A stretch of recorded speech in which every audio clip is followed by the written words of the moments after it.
और कोरोना से मरने वाले सभी लोगों के परिवार को 4 लाख रुपए मुआवजा देने के बारे में केंद्र ने असमर्थता जताई है। सुप्रीम कोर्ट में दाखिल हलफनामे में केंद्र ने बताया है कि इस तरह का भुगतान राज्यों के पास उपलब्ध स्टेट डिजास्टर रिस्पांस फंड यानी कि SDRF से किया जाता है। अगर राज्य को हर मृत्यु के लिए 4 लाख रुपए का भुगतान करने का निर्देश दिया गया तो उनका पूरा फंड ही खत्म हो जाएगा।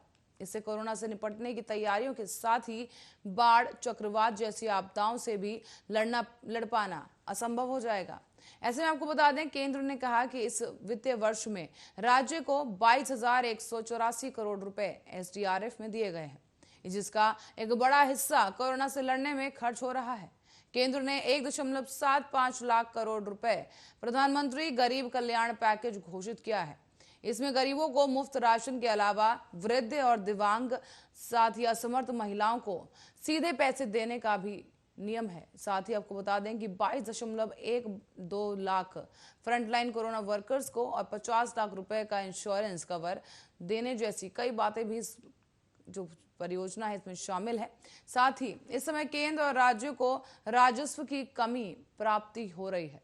ऐसे में कोरोना से हुई 3,85,000 मौतों के लिए 4 लाख रुपए का भुगतान करना आर्थिक रूप से बहुत कठिन है। राज्यों को इसके लिए बाध्य किया गया तो आपदा प्रबंधन के दूसरे अनिवार्य कार्य प्रभावित हो जाएंगे।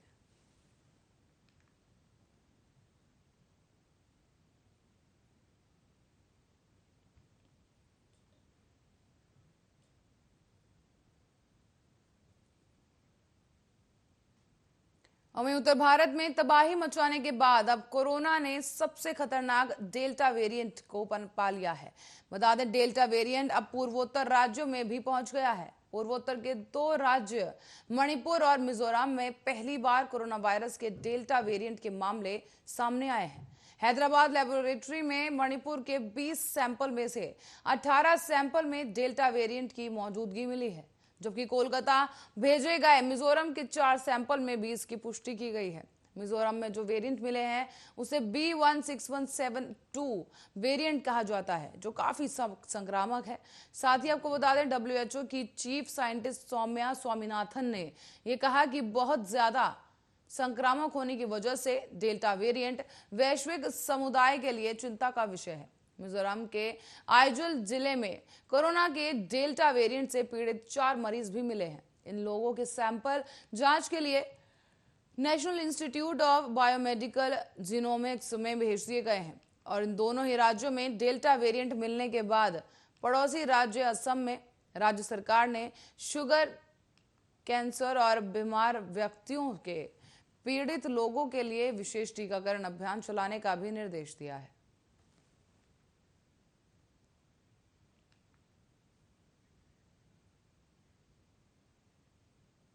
रुक करेंगे अगली खबर की ओर, जहां भारत में मौसम विभाग ने दिल्ली, NCR और उत्तर प्रदेश में बारिश, आंधी और गरज के साथ बिजली चमकने की आशंका जताई है। मौसम विभाग के मुताबिक रविवार सुबह को दिल्ली, NCR और दिल्ली, गाजियाबाद, नोएडा, अलीगढ़ और आसपास के इलाकों में गरज के साथ हल्की बारिश होने की आशंका जताई थी। और इसके साथ ही छुटपुट जगहों पर भारी बारिश की भी आशंका जताई गई थी। और इसके साथ साथ अब IMD के प्रमुख ने बताया है कि बारिश के कारण दिल्ली में तापमान में भी कमी आएगी।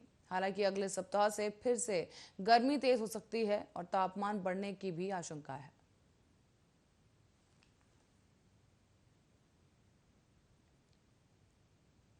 और जैसा कि पूर्वानुमान मौसम विभाग की तरफ से जताया गया, दिल्ली, NCR के कई इलाकों में आज सुबह से ही भारी बारिश देखने को मिली है। इसके साथ ही मौसम काफी सुहावना बना हुआ है, जिसकी वजह से पारा गिर चुका है। और वहीं दुबई सरकार ने शनिवार को भारत, दक्षिण अफ्रीका और नाइजीरिया से आने वाले अपने निवासियों के लिए यात्रा प्रतिबंधों में ढील दे दी है। संयुक्त अरब अमीरात ने दूसरी लहर के आने के बाद अप्रैल के अंत से ही भारत से आने वाले यात्री उड़ानों पर प्रतिबंध लगा दिया था। भारत से दुबई से आने वाले यात्रियों और वैध रिहायशी वीजा और संयुक्त अरब अमीरात द्वारा मान्य कोविड-19 टीके की दोनों डोज लेना जरूरी कर दिया गया था। ऐसे में नए प्रोटोकॉल के अनुसार इन नियमों का पालन करने वाले यात्रियों को दुबई की यात्रा करने की ही अनुमति होगी।